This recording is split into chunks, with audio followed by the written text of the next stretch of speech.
The Gospel according to Matthew, chapter 8.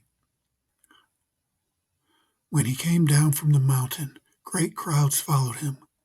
And behold, a leper came to him and knelt before him, saying, Lord, if you will, you can make me clean.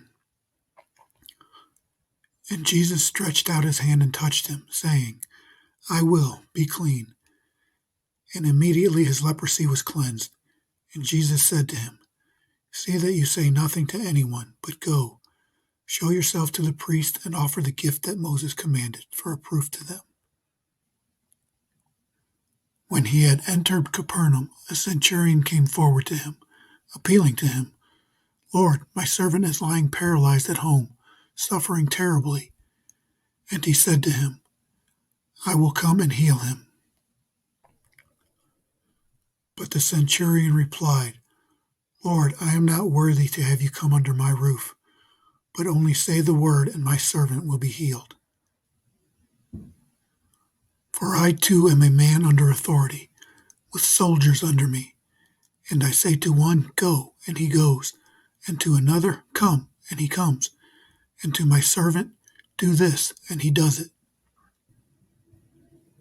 When Jesus heard this, he marveled and said to those who followed him, Truly I tell you, with no one in Israel have I found such faith. I tell you, many will come from east and west and recline at table with Abraham, Isaac, and Jacob in the kingdom of heaven, while the sons of the kingdom will be thrown into the outer darkness. In that place there will be weeping and gnashing of teeth. And to the centurion Jesus said, Go, let it be done for you as you have believed. And the servant was healed at that very moment. And when Jesus entered Peter's house, he saw his mother-in-law lying sick with a fever. He touched her hand, and the fever left her, and she rose and began to serve him.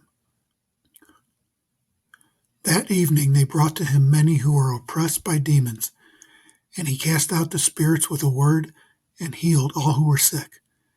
This was to fulfill what was spoken by the prophet Isaiah. He took our illnesses and bore our diseases. Now when Jesus saw a crowd around him, he gave orders to go over to the other side. And a scribe came up and said to him, Teacher, I will follow you wherever you go. And Jesus said to him, Foxes have holes and birds of the air have nests, but the Son of Man has nowhere to lay his head.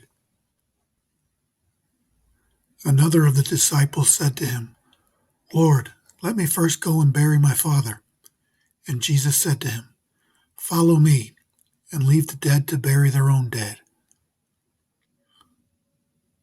And when he got into the boat, his disciples followed him. And behold, there arose a great storm on the sea, so that the boat was being swamped by the waves, but he was asleep. And they went and woke him, saying, Save us, Lord, we are perishing. And he said to them, Why are you afraid, O you of little faith? Then he rose and rebuked the winds and the sea, and there was a great calm. And the men marveled, saying, What sort of man is this, that even the winds and sea obey him? And when he came to the other side, to the country of the Gadarenes, 2 demon-possessed men met him, coming out of the tombs, so fierce that no one could pass that way. And behold, they cried out, What have you to do with us, O Son of God? Have you come here to torment us before the time? Now a herd of many pigs was feeding at some distance from them, and the demons begged him, saying, If you cast us out, send us away into the herd of pigs. And he said to them, Go. So they came out and went into the pigs, and behold, the whole herd rushed down the steep bank into the sea and drowned in the waters. The herdsmen fled, and going into the city they told everything, especially what had happened to the demon-possessed men. And behold, all the city came out to meet Jesus, and when they saw him, they begged him to leave their region.